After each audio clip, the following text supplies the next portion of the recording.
além da questão discursiva que você pontuou bem, né? Então, sempre colocando, olha, nas redes sociais, os ataques ao Supremo, equivalendo aos ataques à democracia ou não, havia um elemento de ameaças. Eles falavam que estavam sendo muito ameaçados, né? Então, os ministros sofrendo ameaças reais, e aí, dependendo do trecho do inquérito que vazou, porque está tudo sob sigilo, e é uma das críticas mais fortes a esse inquérito, a extensão de tempo, o escopo e o sigilo interminável, né?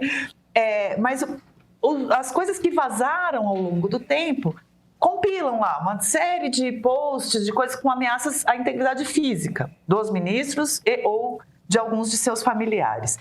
E aí, isso nós estamos falando em março de 2019, que foi na época da instauração do inquérito.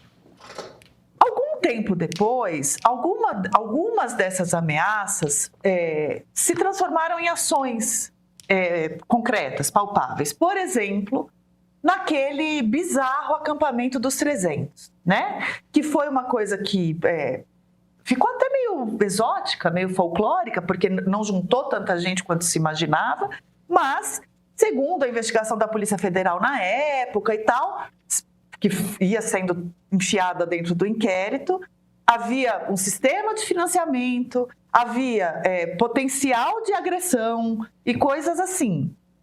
Mas já saltando muitos passos adiante, até pós tentativa de golpe, houve o caso daquele cidadão que se explodiu na porta do Supremo, né? E que eventualmente queria atingir, não se sabe exatamente quais os objetivos dele, né? Então eu queria trazer aqui esses elementos, até pensando nisso que você está falando, Pedro, sobre o quanto o ambiente meramente discursivo das redes pode eventualmente levar a grupos pequenos, pensando até nos acampamentos pedindo intervenção militar, que não são grupos tão numerosos, mas são grupos relativamente expressivos, a agir de fato, a levar realmente a uma ameaça concreta à integridade física de ministros e coisas afins. Será que isso pode ser algum elemento que justificasse de alguma maneira?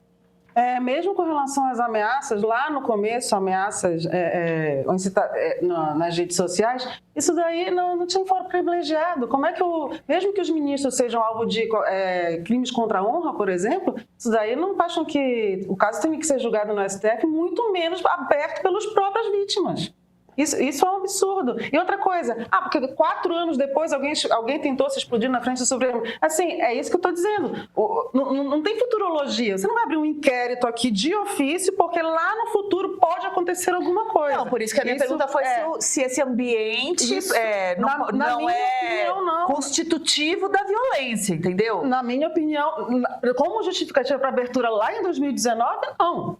Né? Se ministros do Supremo são alvos de crimes contra a honra, injúria, difamação, ou qualquer coisa, ou calúnia, isso daí tem que ser tratado não da forma como foi tratado, porque isso daí é um abuso de poder. É o STF lá em cima, né, Supremos, entendeu? Abrindo inquérito e querendo julgar crimes contra eles próprios.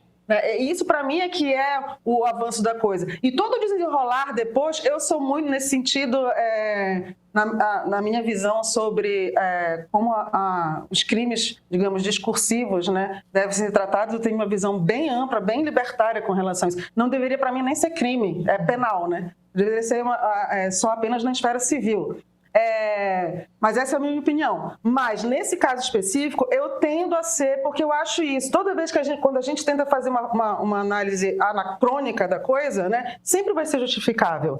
Né? Mas eu acho que a justiça ela não pode agir assim, justamente pelos riscos que estão embutidos nesse tipo de comportamento. E com relação a isso que a gente também já está falando, né? Os comportamentos nas redes sociais e mesmo discursivos, ou não, já tem legislação, por exemplo, crimes contra a honra, eles já existem na legislação brasileira, né? Eles podem ser acionados. E volto a dizer, eu acho que se precisa de uma regulamentação, ajustar a regulamentação com relação a isso, eu acho que isso tem que ser feito por via do debate público e por via do legislativo e não a partir de canetadas do judiciário. E você sabe que alguém pergunta aqui, quem parará Xandão? no nosso chat, eu já fiz uma coluna até no Cá Entre Nós exatamente com esse título. E justamente o meu argumento, baseado até numa palestra que eu ouvi do Fachin antes dele assumir a presidência da corte, é de que é o legislativo. Só que não há qualquer indício de que o legislativo esteja com essa disposição também. Pois é, mas a não disposição já é uma disposição. O Supremo, ele também, além um outro exemplo de avanço do Supremo Tribunal é o ativismo judicial. O Supremo, às vezes, parece ser... Daqui a pouco ele está se metendo em reunião do condomínio, eu brinco, né? Porque ele se mete em várias leis. Em leis estaduais, em leis... E isso é uma outra forma de avanço, né, do STF. Então, o legislativo não vota sobre legalização das drogas, não vota sobre aborto. Não votar é uma opção, já é uma ação do legislativo. Olha, por mais que eu seja a favor da legalização do aborto e das drogas, mas, assim, não é o meu papel e não é o papel do Supremo, entendeu? Dizer o que tem que ser votado. Então, aí você usa um conceito amplíssimo, né, do que é constitucional e do que não é, e do que é inconstitucional, para o STF ficar invadindo a seara dos outros poderes. E também é um problema republicano. Queria trazer umas participações também da nossa audiência falando um pouco sobre isso, Lígia, porque em determinados casos a ação do STF ela não só é correta como é fundamental, né? Por exemplo, a gente está acompanhando aí uma farra de emendas no Congresso, que é um assunto sobre o qual o STF teve que agir, isso é importante. E o STF existe exatamente porque um poder tem que fiscalizar o outro, né? Então, para a gente não ter um Congresso fora de controle, a gente tem o Supremo Tribunal Federal, que também fiscaliza o Executivo, enfim, os poderes, eles se equilibram dessa forma. E essa crise de confiança no STF gera uma questão para a gente pensar também a respeito disso, né? Porque as participações que chegam aqui são da Luciana dizendo: então o Bolsonaro foi julgado por um tribunal de exceção ou só no caso desse inquérito, que também é um risco de jogar fora a criança com a água do banho num caso desses de falta de credibilidade do tribunal, né? A Luciana também diz: Lula está indo ladeira abaixo, o Flávio pode ser presidente, a preocupação de vocês é com o STF. Ao que o Lucas Leandro responde: o Flávio pode ser presidente por causa do STF. Paralelamente a essa corrida eleitoral e essa disputa de narrativa sobre qual é o papel do STF nesse processo, ou como o STF se comporta diante dos eleitores, que entra um pouco naquilo que o Pedro falou, de que cada lado vai acreditar naquilo que quiser, independente dos fatos, né? A gente tem, paralelamente a isso, uma campanha pelo Senado no ano que vem para que haja um número suficiente de senadores capazes de votar em impeachment de ministros do STF, que a gente sabe que pode ser uma coisa prejudicial, porque, dependendo do interesse por trás dessa votação, você pode impor que uma investigação não vá adiante, por exemplo, né? Você pode impedir o trabalho da Suprema Corte também. Então, queria ouvir de você como é que você acha que, a partir da eleição do ano que vem, essa situação pode ficar, porque a gente tem também candidatos que dizem que dariam a graça presidencial a Jair Bolsonaro, apesar do STF dizer que isso é inconstitucional. Qual é a força que o STF tem para dizer isso numa eventual vitória de um desses candidatos? Como é que isso vai ficar a partir do ano que vem, levando em consideração essa possibilidade do Senado estar mais à direita e ter um número suficiente para fazer impeachment de ministros do STF, e também da gente ter um presidente que possa fazer isso, que possa conceder essa graça e comprar essa briga com o STF? Qual é o tamanho da crise institucional? Pois é, eu acho até curioso, até meio triste, meio lamentável, assim, que a Corte Constitucional do país esteja envolvida sempre em que a gente fala sobre questões políticas, né? A falta de autocontenção do STF, eu acho que politizou demais a Corte, eu acho que isso não é bom para a democracia, não é bom para o próprio sistema republicano e para o próprio Poder Judiciário. Eu acho que o STF acabou se dando um tiro no pé com esses abusos e com essa falta de contenção, porque acho que ele não deveria ser um ator tão importante assim em disputas político-partidárias, é isso que eu estou querendo dizer, mas está aí, está colocado, né? A gente tem grupos ideológicos diferentes apoiando ou não apoiando decisões do STF. Isso é muito curioso, né? Isso é muito a situação do Brasil atualmente. Mas, com relação ao que vem daí, eu acho que grupos políticos, partidos políticos podem e tem todo o direito de fazer as suas campanhas eleitorais a partir dos argumentos, e se o argumento é colocar impeachment do STF, eu acho que aquilo que o Gilmar fez foi absurdo, a imprensa toda, a sociedade brasileira toda rechaçou aquilo que ele fez, porque se há essa possibilidade, novamente, né, estamos sempre lidando com a possibilidade de alguma coisa acontecer, aí o STF vai lá e age. Né? E nesse caso específico, é um direito político, eu acho, dos partidos colocarem os seus argumentos para tentar eleger os seus candidatos.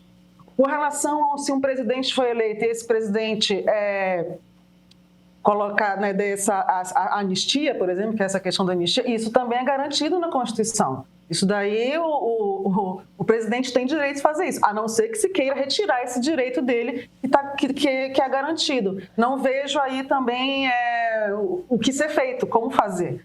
Né? E nenhuma ação do STF nesse sentido. Eu acho que isso daí está coberto também, pelos dois lados. Mas continuo dizendo, é temerário que a mais alta corte do país esteja sempre envolvida agora em questões de disputas político-partidárias. Ela mesma deixou cair nessa esparrela.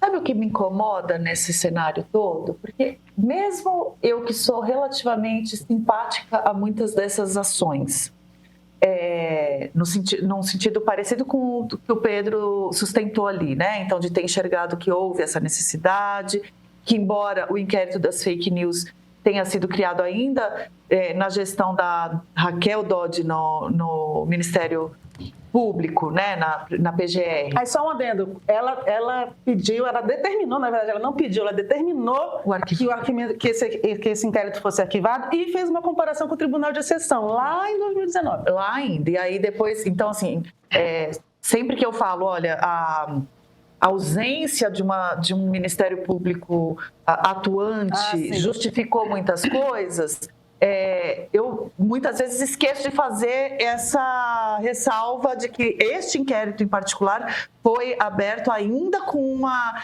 PGR não tão cooptada como foi a do Augusto Aras na minha avaliação, que eu realmente acho que ele foi muito omisso por muito tempo. Mas, independentemente disso, o que me incomoda a esta altura é que, principalmente alguns dos ministros da Corte, se sentem tão à vontade que não se sentem sequer compelidos minimamente a prestar algum tipo de conta. Porque vamos supor que, olha, não, o sentimento geral da nação, ou pelo menos de sua maioria, fosse o de que, tá tudo bem, vocês fizeram tudo o que tinham que fazer. Mas agora nós estamos num momento em que a gente gostaria de vocês prestarem um pouco mais de explicações para a gente. Isso está crescendo, isso está vindo numa crescente, isso está sendo cobrado, isso está sendo pedido. A OAB hoje, enfim, como você falou, né, depois de um tempo aí meio sem muita voz, sem muita ação, apresentou esse pedido. A sociedade vem fazendo esse pedido já desde o fim do julgamento do Bolsonaro. Mesmo os setores mais apoiadores do STF vêm ensaiando aí essa cobrança maior, e ainda assim esse pedaço do STF, alguns desses ministros, se sentem muito soltos de prestar contas de seus atos. Isso é uma das coisas que realmente me incomodam mais. Eu acho que já seria a hora de um ministro como Alexandre de Moraes, por exemplo, que está tão na mira quanto Toffoli, embora eu acho que a gravidade do que já veio à tona de cada um é diferente, né? São dois casos extremamente graves, mas eu entendo que o do Toffoli está mais enroscado ainda. E segue agindo como, não, eu não preciso prestar contas de nada. Eu vou seguir atuando como eu sempre segui. Embora o presidente da corte esteja pedindo, embora outros colegas estejam pedindo, e assim vai, né? Então, eu fico pensando, o que falta para que esses ministros se sintam compelidos a sentar e conversar e ouvir um pouco? Eles não têm voto, né? Eles não são eleitos ou depostos pela vontade popular. Então, isso é uma das coisas que alimenta, e eu acho que, enfim, já ouvi muitos juristas defendendo esse mecanismo de que o judiciário não deveria mesmo estar sujeito ao voto popular. Outros têm outras correntes que defendem que deveria, né?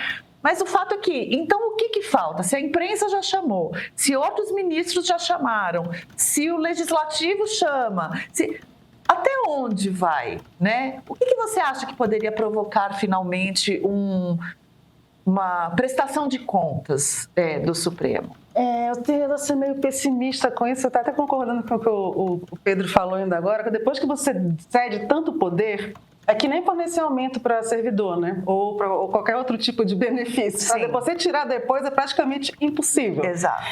E no caso desse tipo de poder, do poder de polícia, né, no caso do judiciário, quanto mais você cede, não há nenhum benefício para eles em eles quererem. Não, me deram muito poder, mas agora eu vou recusar um pouco de poder. Eu não vejo muita. Não vislumbro muito uma posição. Tanto que tem assim, muitos textos, né, muitos artigos pedindo autocontenção do STF. Eu acho que a Corte já deixou bem clara que ela não está muito interessada nisso, né? O próprio arquivamento do relatório da pedir a suspeição, até porque é uma questão técnica, né? O Toffoli não era mais relator, então como é que ele vai ser? Então criou-se aí uma manobra, né, para isso não ser feito. Assim, várias manobras técnicas também têm sido usadas. Assim, a sociedade e a imprensa têm um papel fundamental. Mas, no caso, eu acho que institucionalmente, né, é a PGR. A PGR, ela deveria, né, olhar assim, que abusos estão sendo cometidos aqui, o que está acontecendo nessa corte, mas o nosso PGR também, que nem o OAB, parece que está em coma, assim, sabe? E mesmo quando ele age em benefício para continuar, né, esse tipo de atuação abusiva do STF. É o PGR e é o Senado. Assinei o MEIO. Trabalho com comunicação política e o MEIO tem sido simplesmente perfeito na minha vida. Ajuda muito no dia a dia. Não me arrependo nem um pouco de ter assinado. Parabéns a todos pela pesquisa Meio Ideia e pela excelente matéria da edição de sábado. Esses comentários dizem bastante sobre quem escolhe o MEIO. Gente que não quer só acompanhar a política e sim entender o que está acontecendo de verdade. E em ano de eleição, olha, isso faz toda a diferença. O MEIO Premium é para quem quer sair da reação automática e ganhar leitura de cenário. Para quem quer informação bem explicada, sem gritaria, sem culto e sem ficar preso à própria bolha. Um dos pilares disso é a pesquisa Meia Ideia. Ela é mensal e ajuda a ter o pulso, sabe, da eleição, entendendo como o eleitor pensa, o que pesa nas escolhas e como o jogo político vai se rearranjando ao longo do tempo. Como assinante premium, você recebe essa pesquisa em primeira mão, em PDF, no segundo em que o Tribunal Superior Eleitoral libera os dados. É informação para circular, para chegar nos grupos e qualificar as conversas. Mas o Premium vai muito além da pesquisa. Quem assina acompanha uma cobertura completa das eleições de 2026, bastidores direto de Brasília, o Meio Político e edição de sábado, nossas newsletters especiais com análises e reportagens exclusivas, além de acesso ao streaming do Meio com séries e documentários originais para entender o Brasil para além da notícia do dia a dia. No fim das contas é isso. Por R$15 por mês você atravessa o ano eleitoral mais preparado, com repertório e com capacidade de levar informação de qualidade para as conversas que importam. Se você quer entender a política sem ruído, o Meio Premium é para você. Assina.